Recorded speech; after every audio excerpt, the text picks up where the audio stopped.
Well, greetings friends and welcome back. Today we're looking at the first of the three fighters, the Taipan.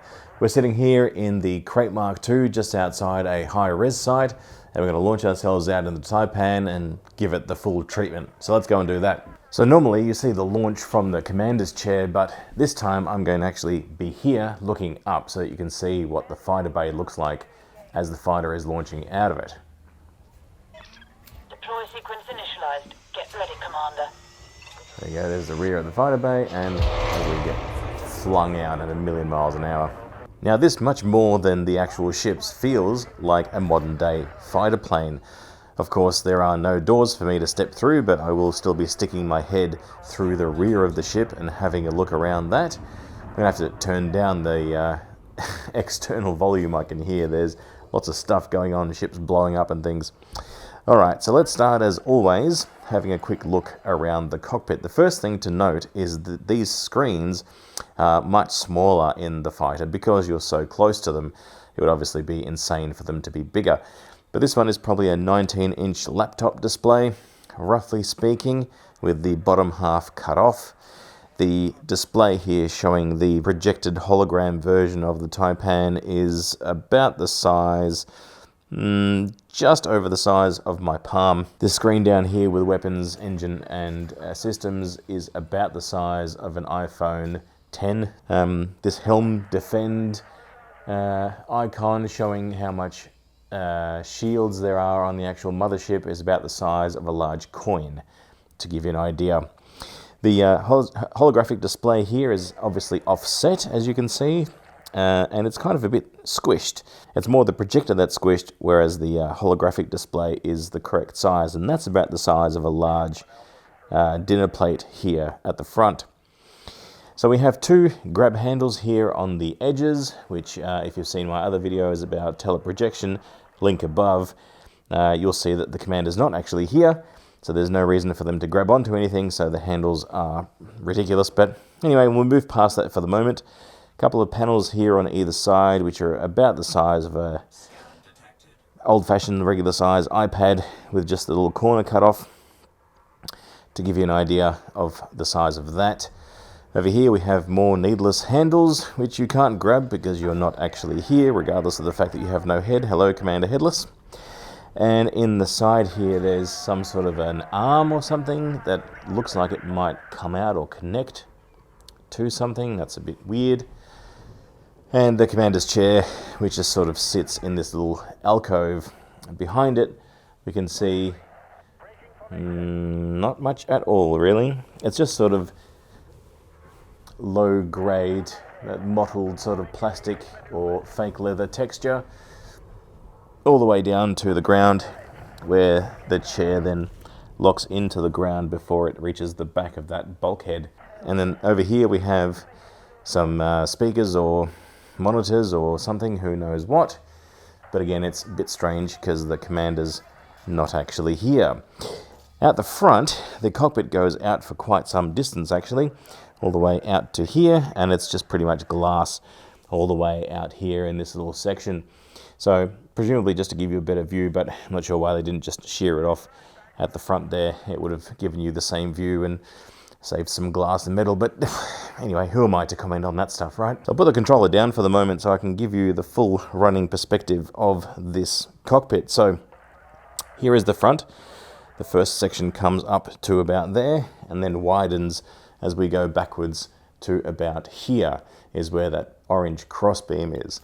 Down towards the side, the orange beams end about here, and if I was to run my hand along the top of that panel, we would continue backwards through Commander Headless to about here, and then the rear of the cockpit, or the rear of this section, sort of comes around to about there, with the glass finishing here, and this rear wall coming down like this, and then cutting in towards the floor to where the commander's chair sits here. So that gives you a real life perspective of the size of this actual cockpit area. So quite small compared to what you've seen previously. And if we step out the front here, you can see the gimbaled lasers, which are sitting over here on either side of the cockpit. We give them a little bit of a fire. There you are. You can See the sort of laser emitters there. And you can also see something interesting, which is that even in VR, you have the nice glow from the pink of the lasers coming out at you, which is kind of cool. It's wider than an Apache helicopter and probably about the right height for one, and almost a similar shape to give you the rough sort of perspective. The cockpit itself is all well and good, but obviously there's a huge expanse of wing there on the side, so let's see if we can get to the edge. I doubt it, but here is the external part of the canopy there with the utility mount on the rear, and here is, so I'll be standing right where the cockpit ends, and let's see how far I can get out towards the wing. Probably not very far. So if we walk along this first section here, and I'm not walking along it, it's through my thigh, we sort of get to this large section on the end, and that wing towards the rear probably goes on for another 3 meters from where I am, and towards the front into the corner there, it probably goes for another meter and a bit beyond where I can actually get to. So in terms of width, this thing's actually pretty large. Now the key bit of interest for me will be what happens when you dock. So we'll just pop the fighter bay out over there. We'll head over there without trying to make myself spew too much. Try and head into the underside. Nah, it just initiated it by itself. So let's see what happens to the wings as you go in.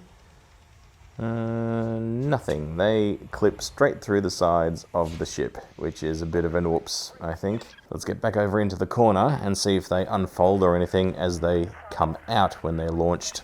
Yes, there is a bit of folding that happens, but didn't quite catch any side folding. It's more just the engines that seem to pop out more than anything else, which is quite interesting.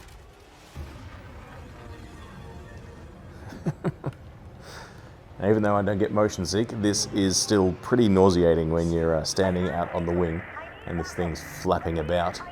And from this wing perspective, we can see the gimbaled lasers again, or gimbaled beams, which fire off into the great expanse. Pretty awesome. Unfortunately, in the fighter, if you're trying to get a closer look at the mothership, it kind of tends to try and dodge away from you, which is quite annoying. Come back here. Actually, we should be able to go inside the fighter bay by going backwards, because I'm guessing that it won't let me dock in reverse, so we should be able to get nice and close into the fighter hangar without this thing actually panicking. If we just reverse in calmly, as if nothing bad is happening. Have a bit of a crash. Whoop. Oh, come on. Won't let me actually get into the fighter bay. So here at least you can see a good close-up look at the struts or things that come out that you dock on through. The, I don't know what they're called, but those big long things. And the underside of the dock, which is a good sort of probably 15 meters by 15 meters in terms of size. So it's quite substantial. And over there, we can see some lights flashing and some doors down the bottom of that fighter bay, and they are definitely human-sized doors, so that gives you an idea of the fact that the fighter bay is probably 2 stories in height and, you know, a good 15 or more meters in every direction across. So no wonder that you can't fit one of these into the smaller ships. Unfortunately, it won't let me get any closer in reverse. Not much all that interesting on the rear side of the ship, but there you can see it's got a plain flat back and big engines that are about 2 meters in width, and if we look into them, whoop, the tracking craps itself. If we look into them from over here, you can just sort of see the rear parts of the engines there, and not a great deal else. Just a bit of the side of the wings. There we go. So we can see a bit of the interior of the wings and how far they go out. And well, that's about all she wrote, I think. Well, a nice quick one looking at the first fighter ship, the Taipan. All the rest of the fighters are coming, of course. Hope you enjoyed that one. Please do hit the subscribe button. It literally takes 1 click from you to cost you nothing, and it makes a big difference from me. So I'd really appreciate that. And I'll see you in the next one. Fly safe, Commanders.